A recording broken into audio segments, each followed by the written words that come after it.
Welcome to the Vikings Playbook. Again, I have a great show lined up for you with a great guest. As always, your Sunday starts here with Vikings Playbook. Can't wait to get started with you guys. As always, make sure that you're following us on X, YouTube, Facebook, Instagram, and TikTok. And if you have any questions throughout the podcast, please make sure that you go ahead and throw the comments on stage. I already see Vocal Vike. We got Rap in the house. I see Two-Tone, Norris, my man, Bob Swede. I see TJ PDX in here. Hey guys, thanks for showing up. I appreciate you guys being in here early. And as always, make sure that you're following Fantasy 15. That's the other podcast to do. We're getting close to fantasy football season.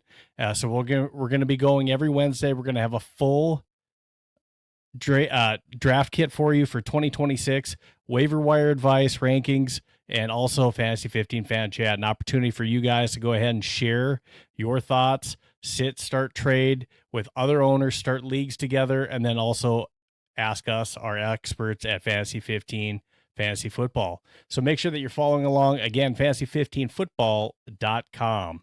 And then we can't forget, guys, if you want a chance to win a certified Jordan Addison autographed jersey, you got to be a subscriber of Vikings Playbook. Go to Vikes Playbook on YouTube. Make sure you hit that subscribe button. One of our luckier subscribers, once we get to 250, we're going to go ahead and give away a Jordan Addison jersey. I have a lot more jerseys and mini helmets that are autographed that I plan to do giveaways all year long. But you can't win them unless you're subscribed to Vikings Playbook. So make sure that you're doing that, guys. Exciting stuff tonight. And I get to introduce you to my guest, and you saw it, and here's his intro video.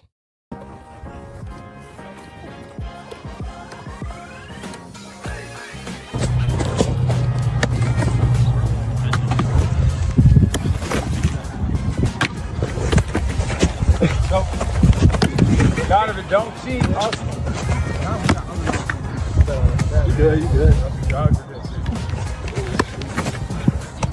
Get there. You weren't wrong about him. Hey, straight into you.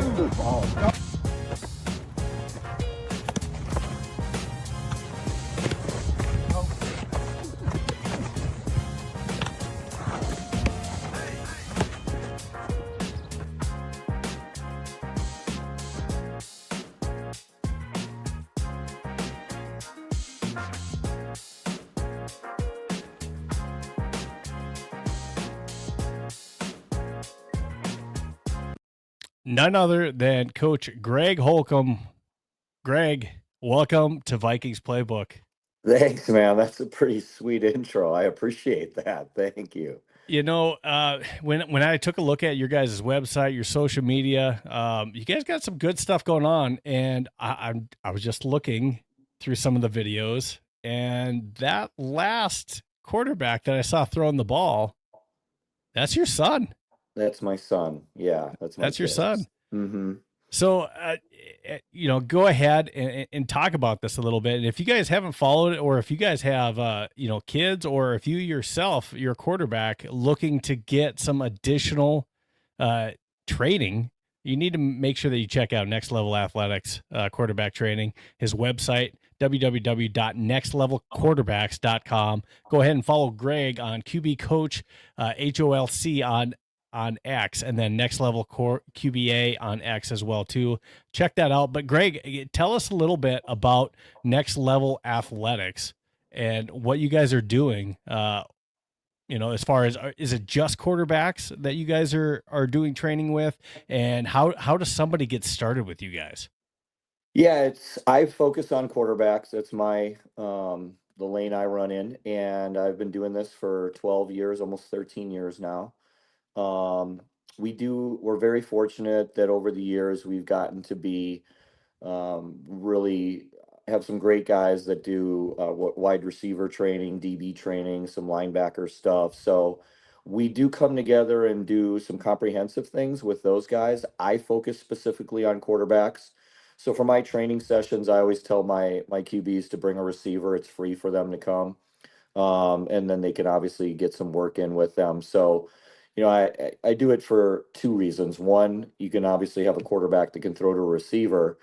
And two, there's a leadership component to playing this position. So, the QBs who are consistently bringing receivers out, I probably have an inclination that they are the guy who's telling the receiver, like, hey, man, you're coming with me and we're going to this training session, versus guys who can't get, receivers to come out and catch for them. So, not that that's an indicator of their leadership skills, but I do feel like the guys who are those alpha male leader guys always show up with the receivers. So, Now you've been doing this since, and you're the founder and the owner. right. You started this in 2012, is that right? Yeah, right around there. Yeah. And So that's right. Yeah, January of 2012. and that's awesome that now your son is getting to be a part of this program. You're getting to work with him even more closely and develop a stronger bond with him. But you've been able to do that with a lot of other quarterbacks that, not just through high school, but also through college and all the way to the NFL. And hmm no other than, as we know, JJ McCarthy, that you Yeah, were able to work with since seventh grade. right. And what was it like initially meeting that young man when he came into your program, through high school? Just what was that initial relationship working with him through high school and getting him to the college level? What was that like, Greg? Yeah, well, he came in, his mom brought him through a recommendation from another quarterback that I was training that lives in the same general area as they do. So his mom brought him and he came out. I honestly had no idea who he was. Literally, I mean, he hadn't had any reputation. He was just a seventh grader. So it's not like I had been hearing, like, oh, there's this amazing seventh grader in LaGrange Park. Like, I didn't know any of that. So his mom brought him. And when he came out and did a training session, I was like, wow, man, for a seventh grader, you've got a really nice stroke. You've got pretty fundamentally sound mechanics for your age. There are things obviously that we can work on, but overall you're not bad. And I was like, where'd you learn all that? And he's like, pretty much my dad. And then I got to meet Jim very shortly after that. And he was like, listen, I took him as far as what I know. I played running back in college, so I need to hand him off to somebody else. And you came highly recommended, and we probably trained that was in the summertime, so we probably trained twice a week or something like that. And then he was going into finishing up that, so that was the summer, going from 7th to 8th. And then had a really good 8th grade year, and went off to Nazareth High School and just continued to improve and grow and develop. And yeah, the next thing you know, he's, gosh, I don't know, 6'1" and some change. And then when I met him, he was probably a 5'9", 140-pound kid.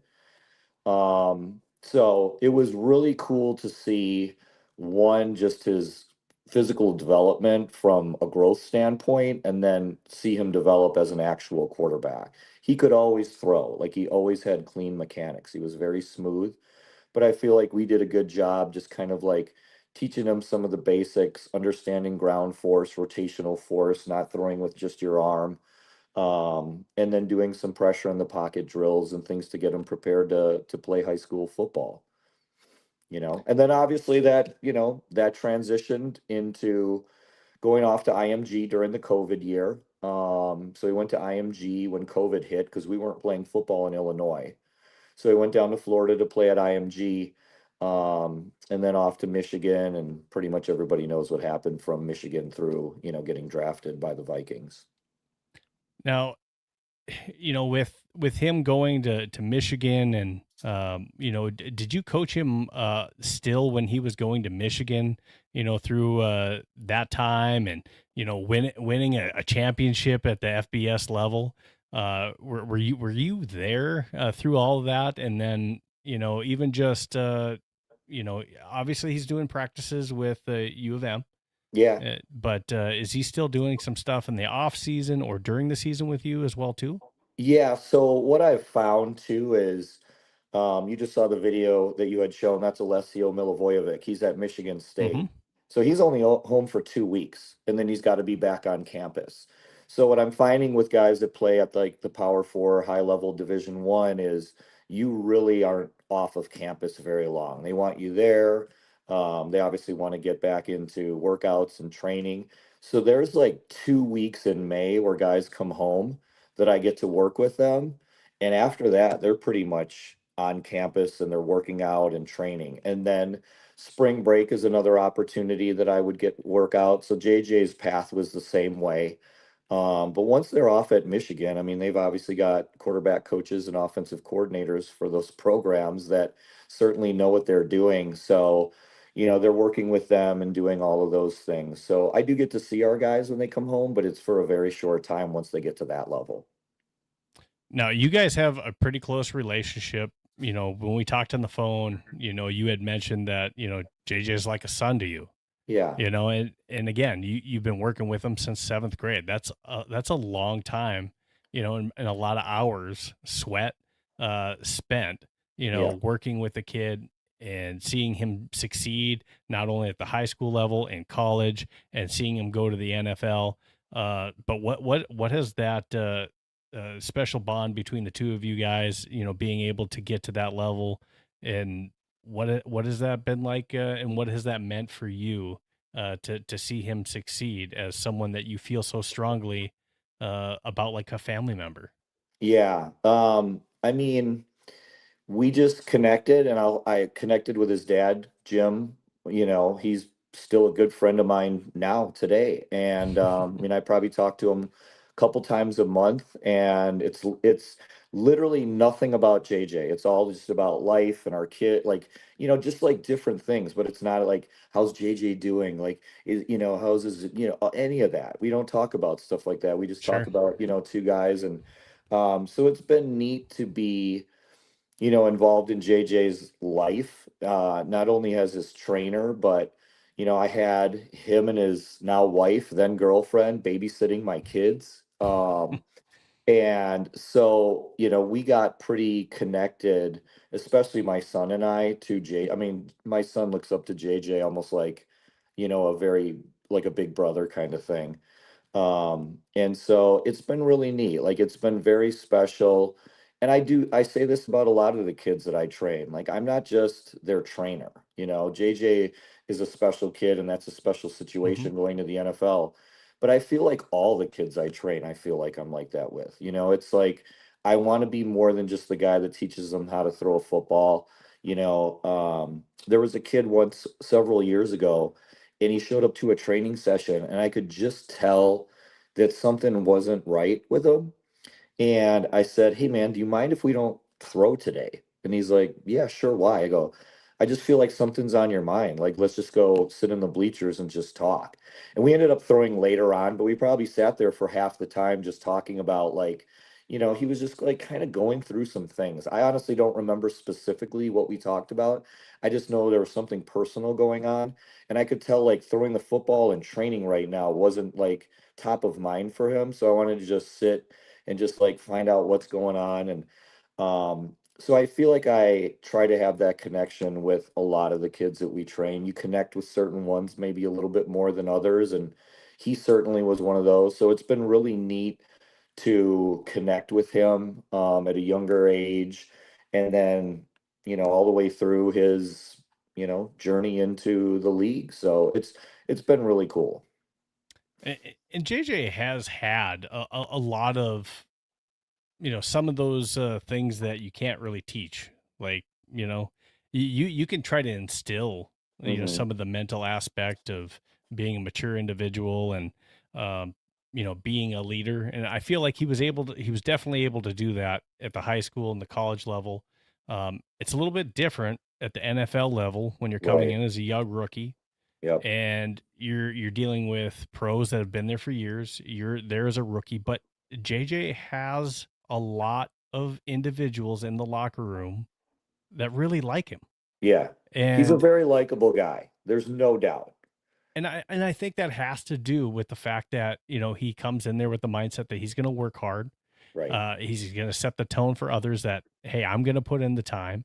Yeah. And I'm going to, when I'm on the field, and we're going to talk about that, when he's on the field, he's a leader. You see him talking on the sideline to his guys. He's not just sitting by himself. He's being active. Is that something that, you think that has been like a core pillar Yeah. from your next level academy, or is that something that just he had that already? He's got a background where he's been in multiple sports. It hasn't just been football. He's got that hockey background as well too. But did some of that come from, hey, this is what we instill at the next level, quarterback academy, or is this something that he just had? Yeah, I think it's a combination. There's definitely his DNA is certainly like that. I mean, he's ever since I've known him, he's been very focused and dialed in. He's just got a presence about him. But I feel like we also try to teach those things too. I mean, I just had a camp today and I told the kids, like, hey, hopefully you got better today. Hopefully everybody learned at least one thing that got better.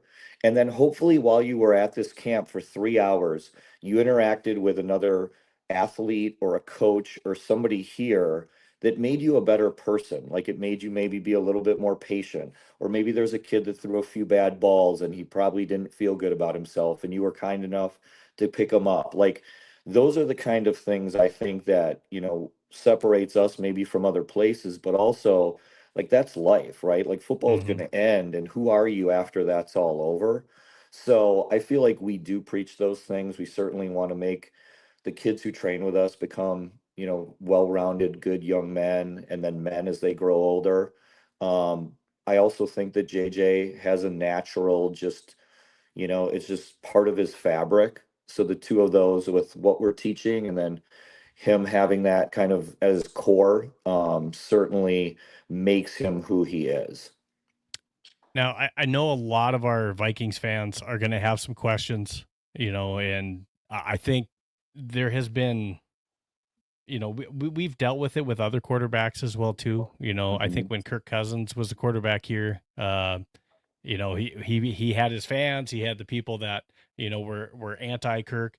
JJ McCarthy faced a lot of hurdles, not just in getting injured and missing all of his rookie season, but then 2025, he had injuries that prevented him from being on the field, and that does stunt a little bit of development and growth with the NFL, developing timing with your wide receivers, even just the experience with working with your coach and getting the playbook down and reading defenses, in live game action. He had the high ankle sprain that he had last season, the concussion, and then the fracture in his throwing hand. So 3 different injuries. He played in 10 games, but those injuries were a big thing. Hopefully now, he can put that behind him and focus this season on having a healthy season, having an entire off season to not just focus on some of the things that I need to do as a quarterback and get better. And this off season, he did some additional work with quarterback coach John Beck as well too, working on some different mechanics. But, I think JJ has got, the 50-50 people were just like, hey, JJ's, he's got to be healthy. He's got to be on the field, and we got to be fair with it. There are things that JJ has to do to get better as a quarterback. And he's still only 10 games into it. Right. We know that he needs to be more accurate. We know that he, has to have, control of the huddle as far as, as a young quarterback, making sure that, hey, this is what I need to do in this moment, as far as if I have open field in front of me, after I snap the ball, I need to take what the defense has given me. Right. Or, hey, do I use my legs, buy some time for my receivers to get open? And you saw him through the season get better at some of those things. Right. And I think, with any quarterback, they're going to get better over time. And that's the one thing that JJ hasn't had, is the time on the field. I think, like I said, there's the people that are just like, hey, I've seen enough. And we have another group of Vikings fans that are just like, I want to see more, especially with what we started to see towards the end of the season before the injury to the hand. And Yeah. I think we saw some of that. Yeah.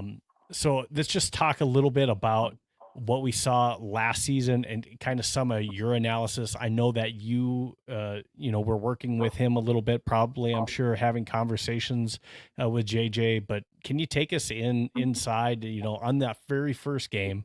And if we can look at the stats a little bit too, if we take a look at that win versus Chicago, Yeah. that first half of the game or even three quarters, it was ugly. But Hmm. what we saw is he didn't give up. He stuck in there, and we saw an amazing fourth quarter Yeah. out of a young man that the moment wasn't too big, Right. and he was able to deliver a big win in week 1 at Chicago. Yep. And that's a tough place to play. It Yeah. really is. And he stuck in there. He had the injuries throughout the season, but as you look at this and just the stats that we saw through, the thing that sticks out to me is, one, yeah, JJ needs to be more accurate, but Hmm. two, when we look at the schedule, especially when I get into Washington and Dallas, when he came back after that injury and got healthy, we see that he's being more accurate with his completion percentage. Hmm. He's not turning the ball over. Those were good, solid games. Now, early in the Dallas game, we had the early pick six, kind of a almost a freak pick six that happened. Hmm. He shrugged it off and had a spectacular game and hung in there with a track meet style offense in Dallas and got the win in Yeah. prime time. And that's huge at Dallas again. But taking a look at 2025, the conversations that maybe you had with JJ, what are your thoughts when you take a look at his 2025 and the 10 games that he did play? Yeah, I was at that Bear game, so I was able to sit and watch him play in that. And I think that's representative from, a lot of the games that you saw that he was playing in when he was Mm-hmm. healthy. As a rookie, you're going to have some ups and downs. It's like, I don't know, there's a handful of guys that have come out and been really successful, and maybe it's the offense, maybe it's the players around them, whatever it is, right? And then you have guys that there's some growing pains and there's some things that are going to happen along the way. And so, I mean, you nailed it. He's played in basically about 10 games, right? And Yeah. I don't think you can judge somebody by playing in only 10 games. And so, the other part of that too is what you mentioned. He's got to be healthy. Your greatest ability is your availability. So if you're not on the field, how can you if you're obviously playing injured, you're not as effective. You're not the best version of yourself. So me personally, when I look at 2025, it was really his rookie year because he didn't play the season, the prior season because of the injury. And I just don't hit the panic button. I just feel like there's a lot of football for this guy to play. The unfortunate thing is we are in an era where patience is, very thin. Right. We're so used to getting what we want right away. And I think with the Minnesota situation is you saw how successful they were the previous season and with Sam Darnold With the, with and the, with the quarterback that's been in the league for more than 5 years. a long time and has some horrible seasons behind him. Horrible. I mean, possibly could have been out of the league at the point he was playing with Minnesota.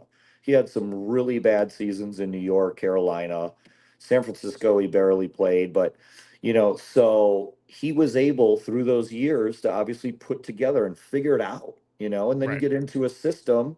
Obviously, he thrived, in KOC's system. So my point is this: Minnesota and Viking fans had so much success with that team. And I think they saw, you know, um, Sam Darnold as, he's good, but now we have this 10th pick in the draft, national champion, absolute stud. Everyone loves him. He's the next whatever. And so they anointed him almost as like, this person that would take them where Sam Darnold didn't, through the playoffs and ultimately a Super Bowl. Mm-hmm. We've got to give him some time. You know what I mean? Like, um, listen, this is the NFL. I get it. You don't get a lot of time, but I don't think 10 games, a handful of injuries, not able to play a complete season. So when I look at that season, I go, man, he had some really bright moments and he had some really low ones. And so as a quarterback, you've simply got to take those low moments and start to eliminate those and create more high level bright ones. And the guys that can do that are the guys that are going to be in this league for a long time. So I don't know. I feel like there's a lot more football for JJ to play. Um, and yeah, so I look at 2025 as probably a learning year, and you kind of got to do some things differently in preparation or whatever it is. And then I think it's a really good thing that he's going to have competition at the quarterback position. He's obviously Yeah. going to be pushed by a veteran that's played a long time in Kyler Murray, and he didn't have that last year, really.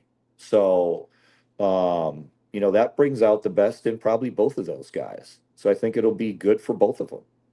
Now, when we look at his 2025 games, like I said, I agree with you. 10 games is way too early to make an assessment on a quarterback of whether or not they can play at that level, whether they can be a starting quarterback at that level. That's not enough sample size, and I'm not making excuses for JJ McCarthy in the fact that we got to at least acknowledge that we did not have a healthy offensive line either. That Right. really complicated the situation, even Mhm. for Carson Wentz, who has started plenty of games in the NFL. And we saw Carson have some success, but obviously his season was also cut short with injury because, again, he's getting hit and was getting he was even trying to play hurt. Yeah. But again, our offensive line not having, especially at times, not even having both of our left and our right tackles, Yeah. it just really hurt. We had different combinations. We had issues to where, even to start the year, where the chemistry in the offensive line with new guys and never got created. I think we have a better opportunity to do that this year, whether it's Kyler Murray or whether it's JJ McCarthy that starts the year for us. I think we have the opportunity to do that. Now, the other thing I want to talk about with 2025, and just to kind of get your opinion with this. So halfway through the season, we get into the Washington game. We start talking about whether or not we need to, the mechanics starts to be a thing. And Yeah. I know that you've worked with him, on mechanics and stuff like that too. Mechanics, at the beginning of the year, even KOC's working on, hey, changing some throwing mechanics Mhm. with JJ McCarthy. And Mhm. I think even just to start the year, chemistry, experience, and I know that he got injured in the preseason the year before, but I think he should have played more in more of those preseason games to get more reps before the season started. And when you go into the season, and I think what we saw early on in that Bears game that you were at is JJ probably, and again, that's a big game. Monday Night Football, first game of the year, first game that you're getting to start. There's a lot of pressure there, but you're also thinking of still mechanics that are fresh Mhm. instead of maybe reading the defense, Mhm. getting my spots and making good, strong, accurate throws. And I think what looked to me is the more that we pressed on the mechanics and we saw some unnatural type throwing motion that was actually more difficult, I think, for JJ McCarthy, in my opinion, Mhm. from what I saw from him. Now, with the mechanics piece of it, halfway in the season, I think KOC's like, hey, finally, I think he's saying, you know what, we got to try something different, and I think, we said, hey, some of that mechanics, I think he was kind of saying, you play the way that, that you want to play. And I think some of the mechanics things kind of went out the window. I think the playbook shifted a little bit. And whether we talk about simplifying or whatnot, I think the playbook was made to actually play towards JJ McCarthy's strengths, which I think that's what it should have done early on in the first place. And we saw a much better version of JJ McCarthy later on in the season before the hairline fracture in the hand. And so what I'm trying to ask you, Greg, is mechanics wise. Now I know that he was working with John Beck a little bit too this offseason. Do his mechanics really need to change all that much, or was it, and let's focus on 25 first. Sorry. And 25, what was the issue? Possibly also having to focus so much on mechanics and doing something that you're not comfortable or used to doing, or was it the playbooks not set up for his strengths? Yeah. When I started hearing about the mechanics, right, I was wondering okay, mechanics are all over. Are we talking about upper body mechanics? Are we talking about lower body mechanics?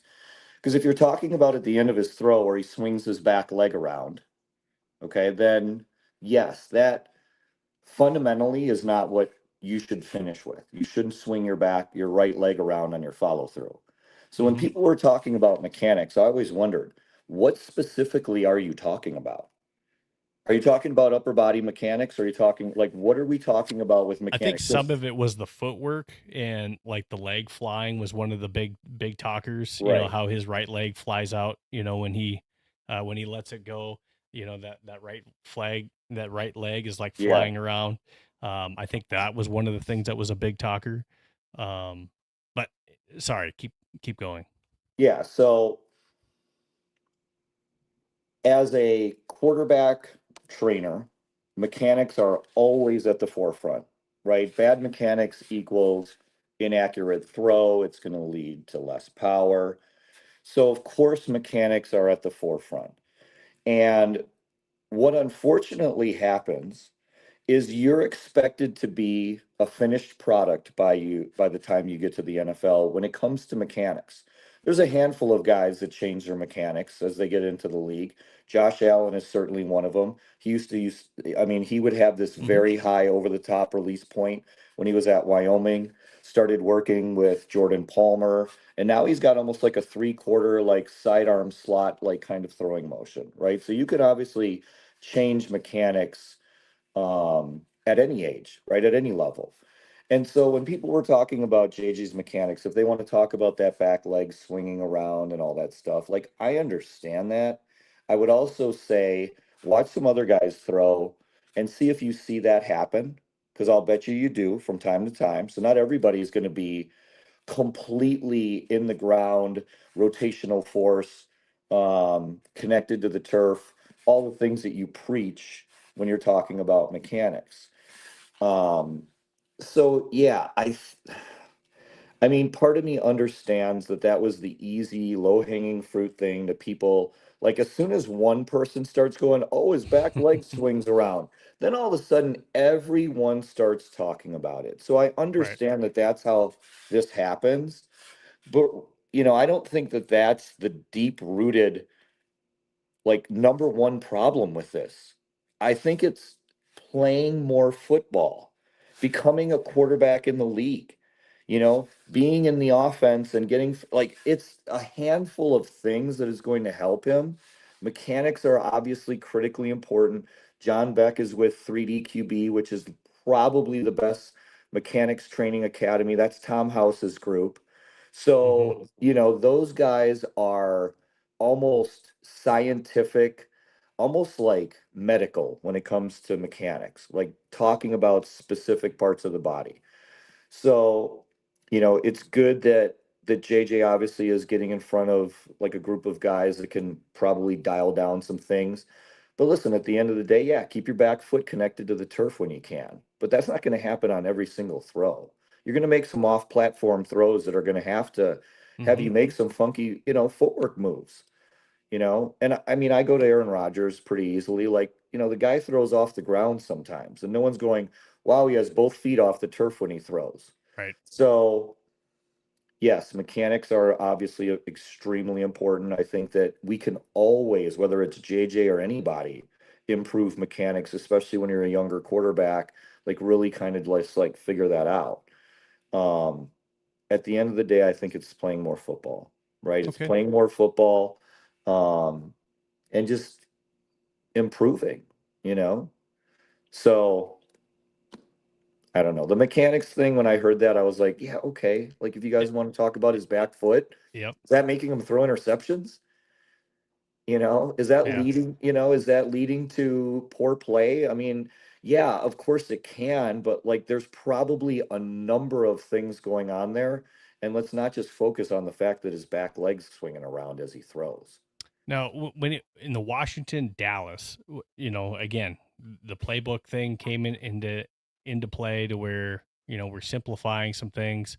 What did you see as far as the change? Because obviously things changed, Mm-hmm. and it feels like he was playing free in making a lot better decision making type instinct Mm-hmm. plays as far as and some of this, like you said, comes with just playing Yeah. and being in those situations where I'm sure he watched back the tape where we saw him where he was running too much, and people Mm-hmm. are saying, hey, he's taking off way too soon. So Right. then we went way too far to the other side to where he was hanging in the pocket. He was holding onto the ball too much, and he had open space.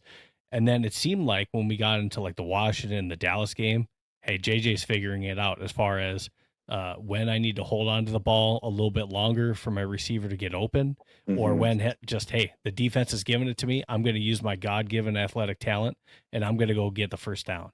Yeah. We saw that. Yeah. I have always felt like he plays the best when he does play freer like that. When he Yeah. plays,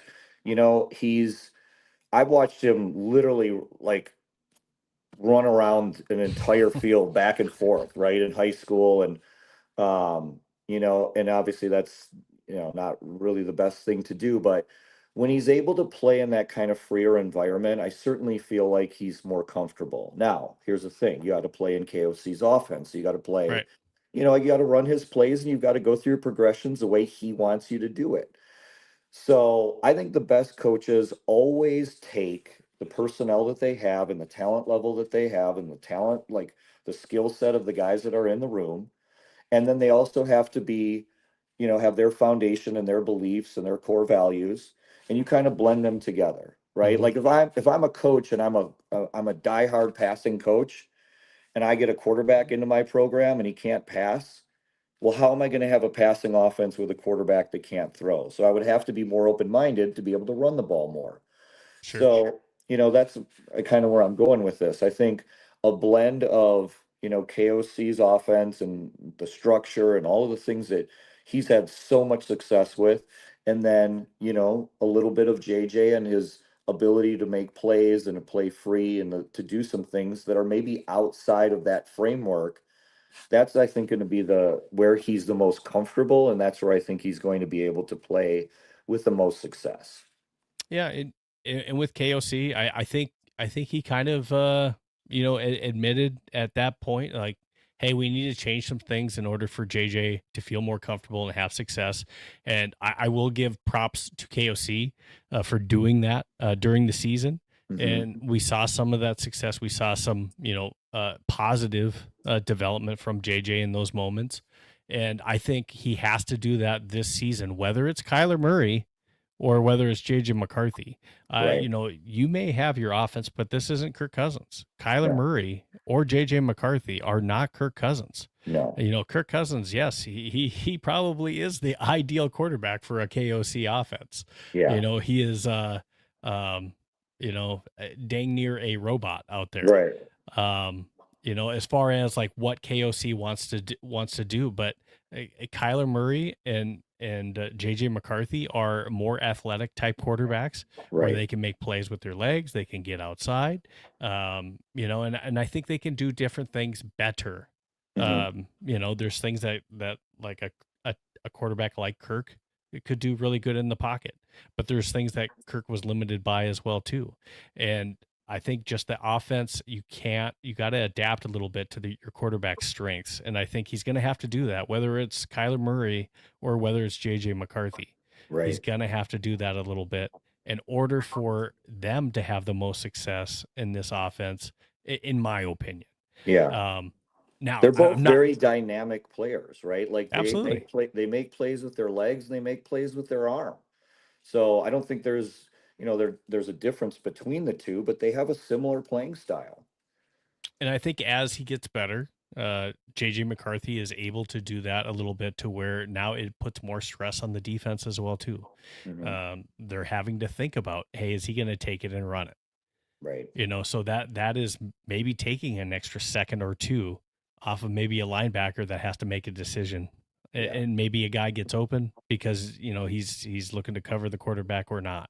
Right. Now, we're going to get into this next topic as well too, but before I do that, I need to make sure that you guys are checking out, because I do write for Purple PTSD as well too. I want to give them a shout out. Make sure that you check it out, purpleptsd.com. We're always giving you Purple news daily. Go check it out, guys.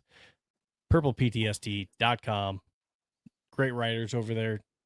As I was saying, I do have to make sure that I shout out one of our other sponsors as well too. That's back with me, that I've had a relationship in the past with, and Vikings Playbook is brought to you by our podcast sponsor. That's Badass Wood Art.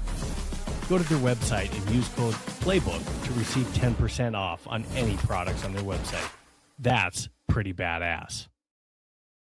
So, Badass Wood Art back with us again, which means we're going to have our badass player of the game with us again for this 2026 season. So thank you to That's Badass Wood Art.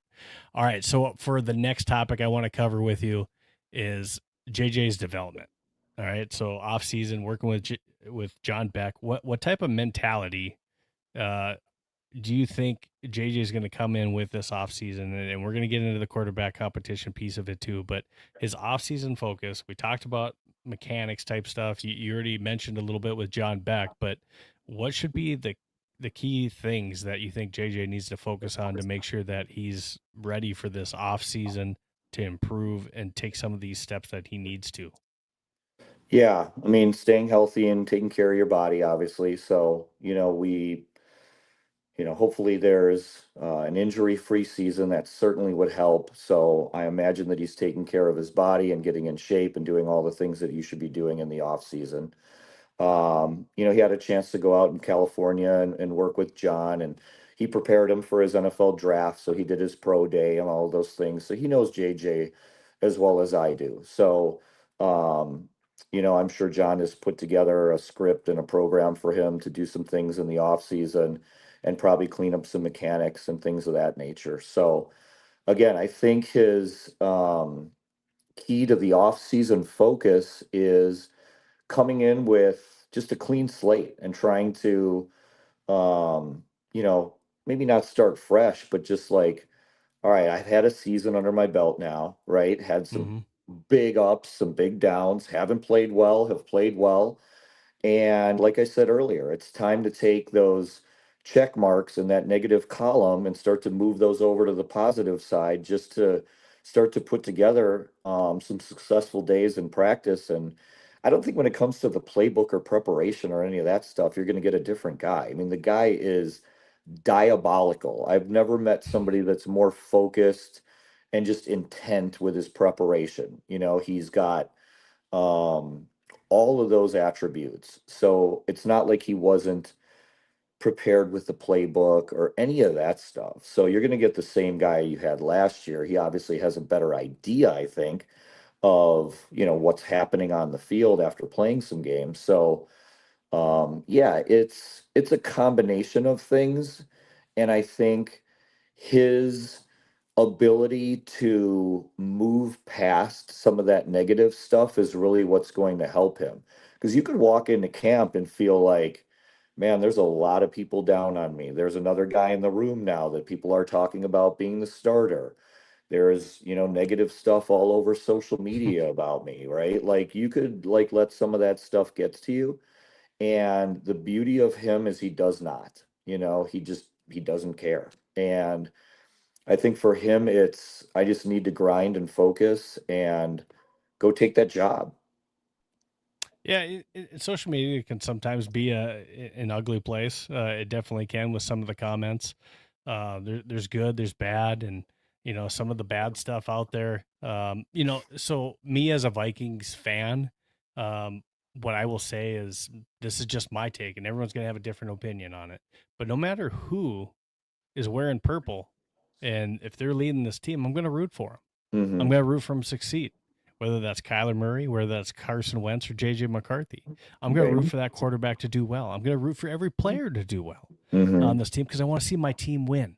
Right. And I think, and whether you think he's the guy or not, if he's throwing the football, I hope that you're rooting for him as a Vikings fan. Yeah. Now, whether or not you think he's the guy, that's a different question. Now, we do have some of those followers, and we have some questions and stuff on here.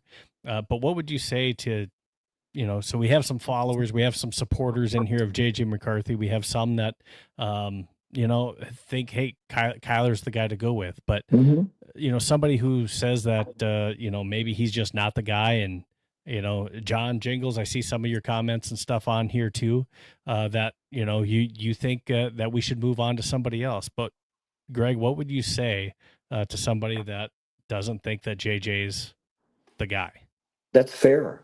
That's fair. I mean, you can feel that way, right? Like, and I understand. I've learned over the last 2 years how passionate Viking fans are, and I can truly appreciate that. And so you want to win, and your patience level is very low. You've had success. You've almost been there, and then you haven't. And so if you've moved past JJ, I think, that's okay. And you can do that, and that's fine. I would like people who do feel that way, if he comes out on the field, to still be supportive of the guy, right? If he walks out on the field and people are raining down booze on him, it's like, come on, man. Like he's a 22-year-old kid that's and I get it, but he's going also to get better. Right. He's a pro and he's expected to do his job and he's expected to have success. He's making a lot of money, so he better do well. And, there's no room for failure and all of that stuff. Well, that's just not the reality. You've got a lot of the most successful quarterbacks that are playing now, or even, the Peyton Mannings and guys didn't come out and just blow it up right away. They had some growing pains to get through. So if you've moved on from JJ, that's totally fair. I get it. Like what you saw last year, you might think that he's just not the guy. I think he's going to prove people wrong because I've watched him do that for a lot of years. I've watched him, just not really worry about anything else but his preparation and what he needs to do. And because I know him a little bit, I feel like that he's just not going to let people down who are rooting for him. So the people that are cheering for him, keep cheering. The people who are moving past him and feel like Kyler's the guy or maybe somebody else is, that's totally fair. I understand both sides. Yeah, I think winning cures a lot of things, especially in a fan base.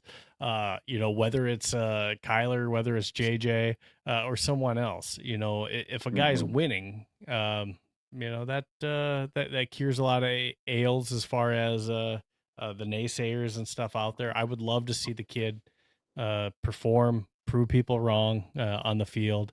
I would love to see that happen. Yeah. And I hope it does. I also hope that Kyler does well. Yeah. Again, I want to see whoever is leading this team be successful in this offense, and because we all want to see a championship at some point. Right. And we can't do that. And we don't make it easier on whether it's Kyler or whether it's JJ. So if you're a team JJ guy, don't be down on Kyler if he ends up starting either, Yeah. It makes it even harder. And again, you can say that, like you said, that it doesn't bother JJ, but it certainly doesn't hurt having a fan base that's more supportive to whoever's taking the snaps from center, that, hey, the fan base is behind you. And obviously we want to see wins and all that good stuff too. But yeah, absolutely. Now for this next piece, I do have a video. Sam Darnold was talking a little bit and actually giving some props to JJ. And then I also have Tom Pelissero that was talking a little bit before we get into the actual quarterback competition piece of it. But here's a quick 2 videos just to show you first before I get your reaction.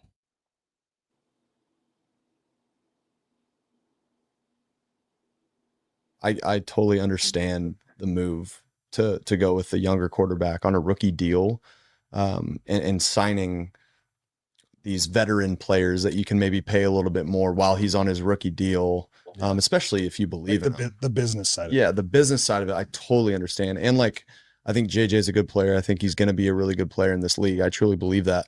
And, you know, for them to see that and be like, all right, we're going to, you know, Sam, that was a great year, but like the business part of it, it was like, okay, like, you know, I totally understand. That's the hardest part of this whole thing is it really is. And it's kind of going back to your story too, with like the whole Saints thing. I'm sure they could have probably figured out a way to keep you, but I mean, you probably found it in your heart of hearts to maybe like understand that part of it. Yeah.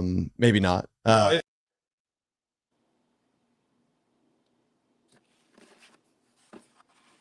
Minnesota, Garofolo said he believes it's Kyler. It's not close. That's clearly where he's going. Kyler's walking in there believing he's going to be the quarterback. He could have picked any place of the open jobs. Right.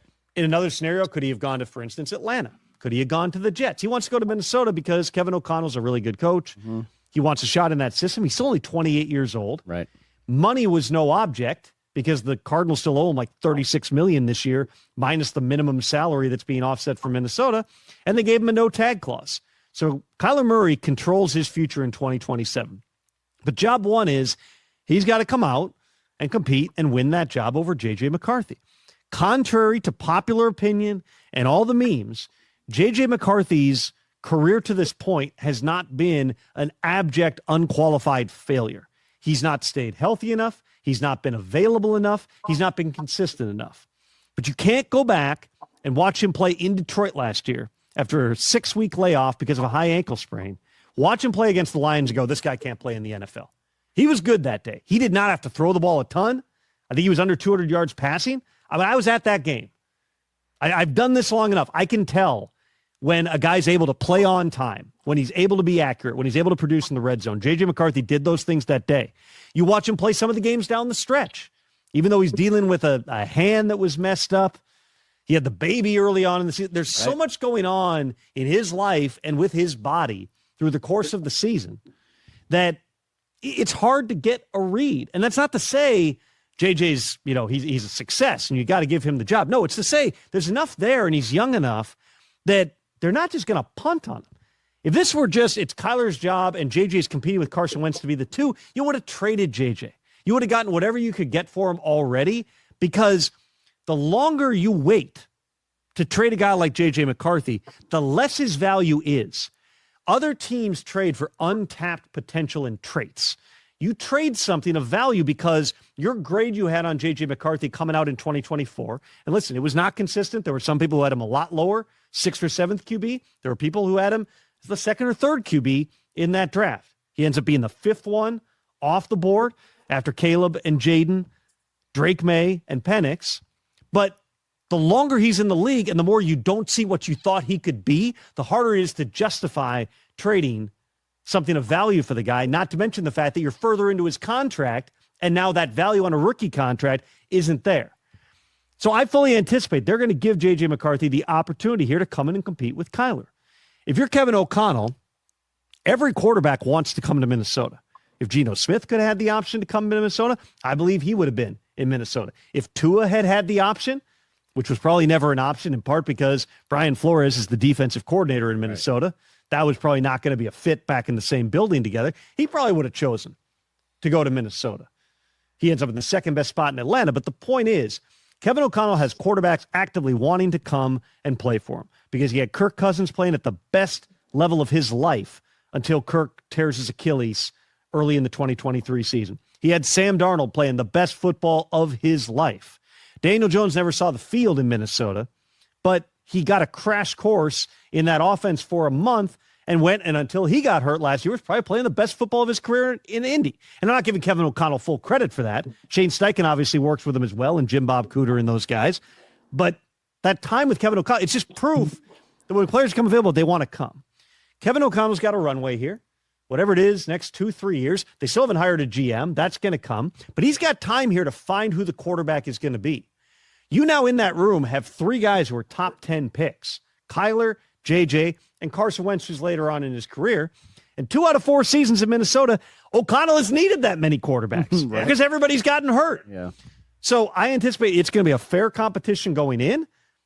I don't know, and I said this on the show last week, I don't know how friendly the room's going to be with Kyler and JJ because they both intend to go and win that job. But why would you not? JJ still has fans. Like, he was really well-liked. He still is well-liked in the locker room.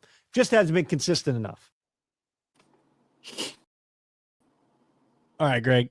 So we see that, and Tom Pelissero is really plugged into the Minnesota Vikings. You know, he has said from the beginning pretty much that this isn't just, you know, a facade. This is an actual, like, Kevin O'Connell is trying to make this an open quarterback competition. And I think that's the best thing for both of these guys. Kyler Murray is coming in here to try to prove that, you know, he can still be a starting NFL quarterback. You know, yes, he's coming in on a league minimum deal. We're not paying him the 36, you know, plus $1 million. You know, the Cardinals are stuck with that. But the Vikings are giving an opportunity for him to come in here and possibly win the job. Yes, is he the favorite to win the job? Yeah, he is. But this open quarterback competition, I think, is the best thing, not only for Kyler Murray, but also for JJ McCarthy.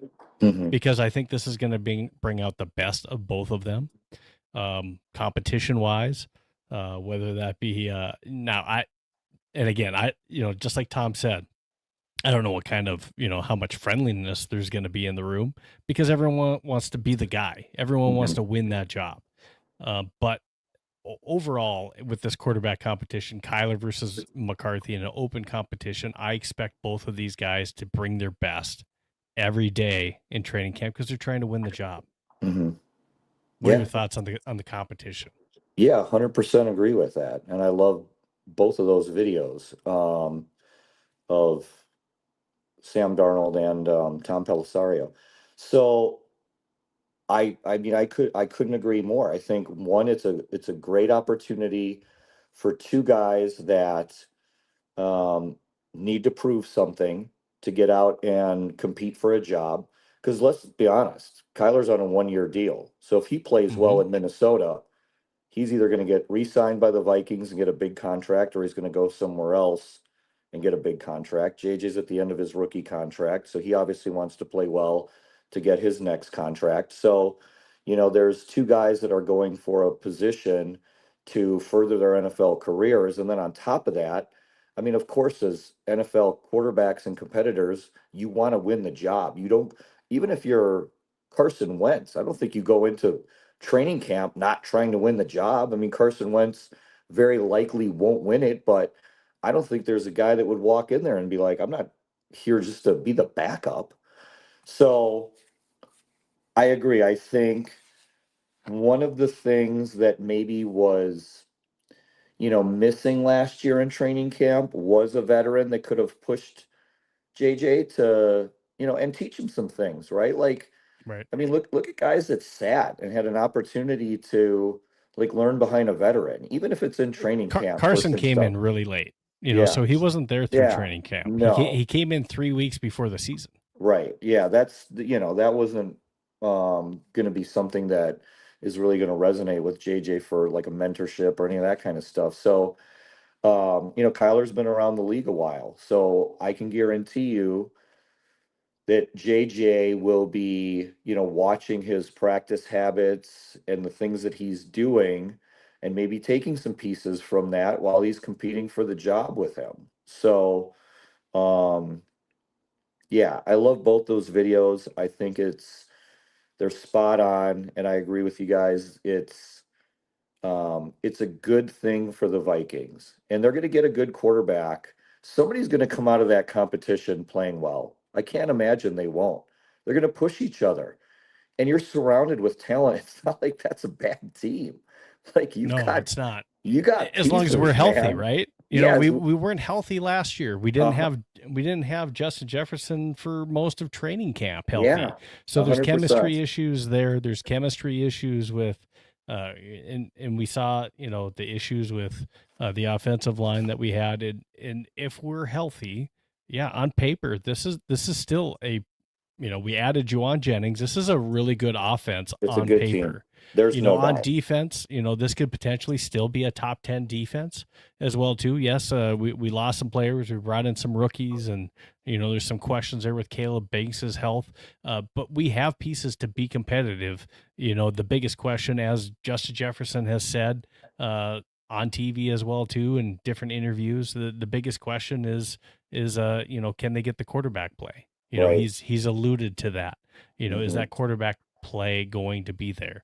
And, I think he is also wanting to see JJ succeed, but he's wanting to see, these two guys go at it. Let the best man win to start the season. And let's see where it goes, whether it be, Kyler or JJ that ends up coming out of that. Now, if Kyler ends up starting the year, I still don't think that that's the end for JJ McCarthy. Like Tom Pelissero said, the Vikings could have traded or tried to trade Right. JJ McCarthy. Now, he could have, the more that he stays with the Vikings and the longer that he's playing out this rookie contract, the less value he has in a trade. Mm-hmm. That we're not seeing him on the field. Right. But there's no guarantee. We don't know how Kyler Murray is going to play. We don't Right. know if he's going to be able to stay healthy. There still is a very real chance, and I do believe we still see JJ McCarthy play this season, even if Kyler starts the season. Yeah. And that could be whether we're winning by a lot or he gets nicked up on some plays and McCarthy has to come in relief. Yeah. Kyler's had troubles finishing a season too. We actually have 3 quarterbacks that have had issues staying healthy. Yep. But with this, we don't know if Kyler balls out and does well. We don't know if the Vikings are going to resign. We don't know if he's going to want to stay here. Mm-hmm. All those questions we don't know. Mm-hmm. And McCarthy this season, no matter what, he's going to get better. Yeah. So we have that in our back pocket as far as McCarthy being able to either play this season or possibly being able to be, our starter next year or somewhere else. Yeah. I think he still has, again, 10 games like we've talked about, beating that to death. He still has a future that it has not been written whether or not he's able to be a starting quarterback for an NFL team. Right. Yeah, So- I would agree with that. There needs to be an opportunity for him to really truly show whether that's true or false, and I don't think that's happened yet. Yeah, Kyler Murray has he's got some doubters out there as well too, where he's coming in here with a fire just like JJ McCarthy is, as Mhm. far as trying to win this job and prove people wrong. And I think that's a great thing for both of these guys to get an opportunity to really do that, whether it be in training camp.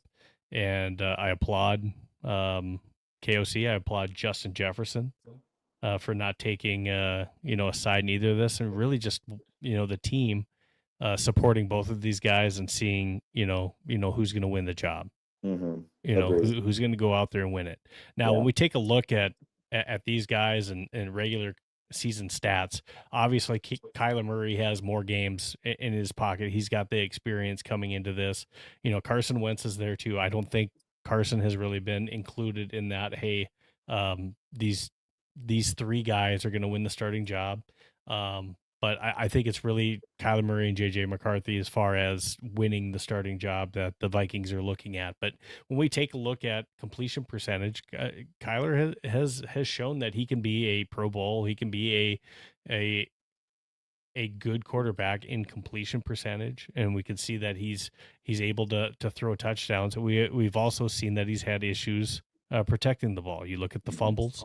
Mhm. Yes, he can run with the ball, but protecting the ball, whether that be, it's only a 2-to-1 ratio in passing TDs and interceptions. That's a question. Can he secure the ball enough? Mhm. Kyler will drive defenses crazy with his athleticism, but he can sometimes drive fans crazy with, hey, he's playing awesome one minute and then he's driving you crazy because you're making a crazy turnover. Right. JJ McCarthy, obviously, and I think if we had JJ on too, he would say and be fair himself that, hey, I need to be better. Mm-hmm. And I think he is going to try to really do what it takes, and he's doing that this offseason to come in healthier and to be able to prove that, hey, I got what it takes. Right. So I'm hoping to see that from both of these guys going forward here in 26, and we'll see what happens in 26. That's going to give us a better, clearer picture of who's going to be the guy and the franchise quarterback going forward for this team. Yep. Greg, so last question I really have for you, and the last topic, is what are your expectations that you think that you would want to see, and what you think we're going to see out of JJ McCarthy going into 2026?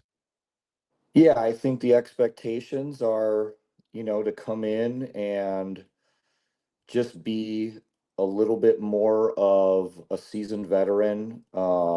He's not that long in the league, but it's just kind of step up. There's a level of patience that's probably running out. So the expectations are for him to come in and play well. I certainly expect him to do that. I know him well enough to know that he's not going to come in there and just not do what he needs to do. I think health is such a big part of that equation. I just really do. And if he's healthy, I think you're going to get the best version of him. So he's a very dialed in, focused, determined, strong-willed. There's so many attributes to all of that stuff. The physical talents are there. I mean, that's why you drafted him, 10th overall. So it's not like he's lacking arm strength or any of that stuff. So decision making and staying within the offense and going through progressions and playing in Kevin's playbook and all of those things. So the expectation for me is for him, with a season under his belt, as up and down as it was, as good as it was, as bad as it was, is for him to come in and, I just don't doubt that he's not going to do well. And I just feel like he's going to hopefully change the mindset of some of the people who have written him off. And I think the people that are sticking with him are going to be like, hey, I kind of told you so. Like, you just had to give this guy a little bit of time. And so I expect him, whoever wins the job, here's the thing. Kyler Murray's a very good quarterback. So my expectations are not that JJ is going to come in and win the job and take it over and all of that stuff. I think he's going to do all of the things that he needs to do that. Kyler Murray might come in and absolutely light it up beyond what anybody expected. And all of a sudden you got to play the guy, Right. So, JJ is one of those guys that has always said, I can't control other people and I can only control what I can control, that kind of thing. So he's going to do all the things that he knows he can control, that he can do. And the outcome is, it's kind of already written. So, I don't know. And I mean, that's some higher power stuff, but that's that's where I'm going with that. And you really spoke to it. I really hope that's what we see from JJ is, whether, this season turns out to where, Kyler starts the season and JJ has to, be a backup this year. I really hope that we see, and I think that we will, we'll still see that fire in JJ supporting his team, supporting Kyler. And when it's his opportunity to play, he's going to be ready. Right. And that's what I hope that we see from JJ McCarthy this year. So whether he's starting or he's in that role where he's in the quarterback room and he's ready. He's being ready. He's making sure when it's his opportunity to play, whether it's this year, next year, or somewhere else, that JJ's ready when he gets that opportunity to go out and show people that, hey, I can do this. I can be the guy. And I'd love to see that for him. For Kyler Murray, I'd love to see him come out and resurrect his career as well, too. Yeah. You want them both I'd love to to do see well. him to do great. absolutely. You know, Yeah. he grew up as a Vikings fan too, and it's cool. Same thing with Carson Wentz. You know, getting to play for the team that you grew up rooting for, I think that's really cool too. So that entire quarterback room, I hope that they come together, they gel, and they push each other. Mhm. Push each other to their limits to be better. That helps this team improve and be better as well too. I agree. Now, I got to ask this. So, does your son already have offers somewhere? Yeah, he his first offer was actually Michigan. Okay. And that was going into 7th grade. Wow. And then last summer going into 8th grade, he got Purdue. And then last Thursday, he threw for University of Connecticut, and they offered him after the throwing session. So he's got Wow. a few offers. He's very excited to walk into high school this year as a freshman. Freshman. Yep. Yeah, we're going to a very good school here in the Chicagoland area. Brother Rice won the state championship last year. Their quarterback graduated, so there's an opportunity for him to come in and compete for the job. They also have a kid who's going to be a senior who's very good. So kind of like your room, they got 2 guys. They're going to push each other in practice. And I think it's going to make both of them better. One of them's obviously going to win the job, and whoever's not playing is going to be ready to go if he gets the opportunity. So, yeah, it's been pretty neat. So I appreciate you asking me about him. Yeah, I was really surprised and impressed when I was going through videos. It was like Sam Holcomb, you know, Yeah. and I started looking some more. I was like, he's got an arm on him, you know, Yeah. and just, you know, he's going to be class of 2030. And I was just like, wow, you know, this kid's going to be a freshman this year. And he already has that kind of arm on him. That's pretty impressive stuff. And I'm excited, not just for Sam, but for you as a father watching your son go out and, you know, perform like that and having that kind of hype. I mean, that's got to be exciting for you as a dad. And then being able to kind of support him, help train him every step of the Mhm. way. I think that's those are awesome memories being made, and yeah, I'm happy for you, Greg. That's awesome. Yeah, he got when he got the Michigan offer, he sent JJ a text as we were driving back. We were at the Michigan prospect camp Sure. in June, and he got the offer, and he sent JJ a text and let him know. And he sent him a text back, and it was like, "Hey, buddy, I couldn't be more prouder of you. Great job, but I want you to know that the work's not done. This is just the beginning. Like, like." It was very very JJ. Like, Mhm. congratulations, but like the job's not done. Keep going, whatever. And I screenshot it because it was very. I mean, it was just an incredibly mature and leader, like just, and I was like, I wasn't surprised that that was the response he got. So again, just, another kind of JJ story where he just shows his high character and all the things that makes him who he is. That's very awesome. Yeah. So Greg, we're close to wrapping it up here. One of the things that we've been doing is actually a card break. Okay. So this is kind of cool. Those of you in the chat that have done this before, we've had a winner the last 2 weeks. Go ahead and throw your NFL team and your college team. If it's already been picked, you got to pick somebody else. So if it's that team that you pick, NFL or college, that comes out of here, I'm going to send you this card. This is a 1-of-1 Leaf Eclectic metal that's coming out of here. So go ahead. Kinetic already has Wolverines. He's got his Wolverines and Vikings right already off the bat. We've had a winner last week. It was TJ PDX. And then before that, we had SKOL Mafia that won. So I'm going to go ahead and do this rip. I'm going to give you guys a few seconds to go ahead and get that in there. As far as your teams, go ahead and throw them in chat. And Greg, if you want to play along, you can also pick an NFL team and a college team if you would like. Okay. And Notre Dame and Chargers for Norse. But Greg, I'm going to give you another shout out. If you guys are in the chat and you haven't already added them, again, I need to remove that. There we go. Greg Holcomb, if you're not already following him on X, make sure that you do that. QB Coach HOLC on X, and then Next Level QBA on X. And if you got, a kid that's looking to play quarterback and wants some additional training, go check out the camps, go check out the website at nextlevelqbs.com. See how you can get involved with Greg and his team to get some additional training. And maybe you're as lucky as Greg and you're seeing your son get some offers from some really big schools after some of this additional training as well, too. Bob Swede, I see you with Gophers and Vikings. Gotcha.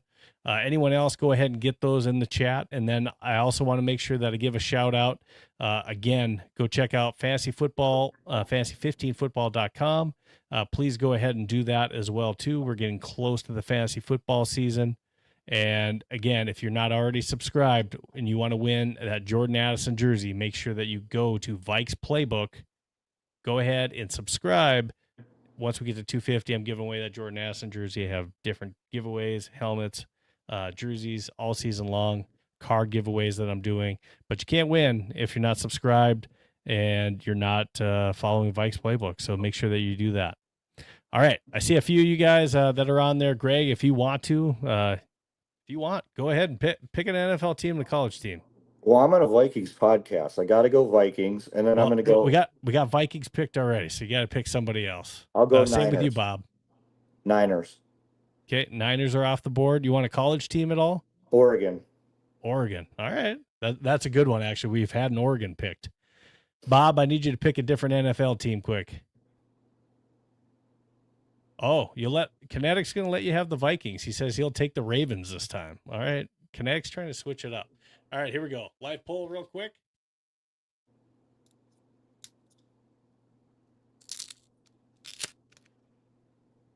Here we go.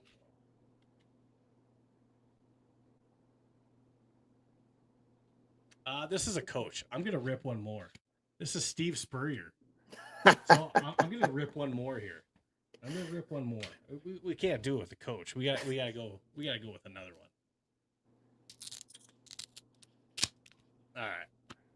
I want you guys to have a player. All right, here we go. We don't have a winner this time. It's Talon Taylor. Oh, wow. So Talon Taylor on the 101. He's from our area. How funny is Yes, he's from Geneva, Illinois. Well, that's very cool. Talon Taylor is the card pulled. I don't have a winner this time. I tried to pull two for you guys this time. We break our 2-win streak.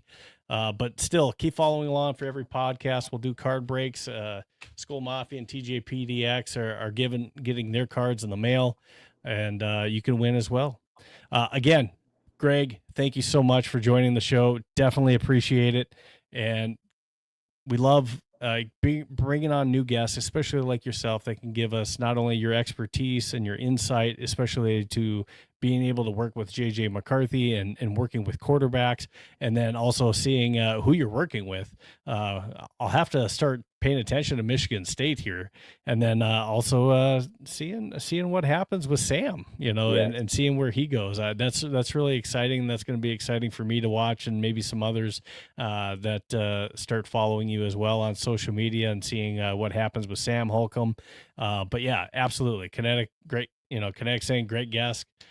Absolutely. Couldn't have a better guest on here to talk about JJ McCarthy than someone that, basically has known him since 7th grade and, feels like he's part of the family to you, Greg. So that's, again, thanks to you. I appreciate you for coming on and spending your time with us and our followers. Greg, any last words that you have?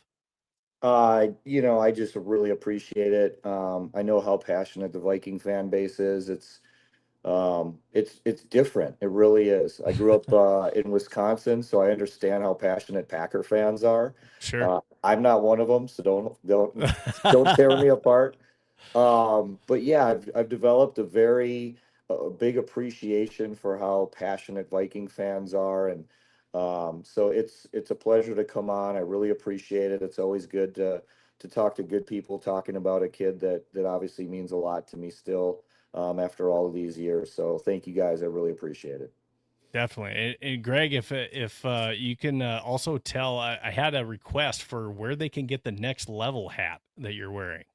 Oh, I don't sell them on my website, but I need to. So, yeah, if somebody wants to reach out to me on social media, I will get one in your hands. Okay, there you go. I know Norse was asking. I think Norse was the one that was asking about the hat, and yeah, thank you so much, Greg. If you're able to stick around after we end the show, just real quick, just for a minute or two, I appreciate it.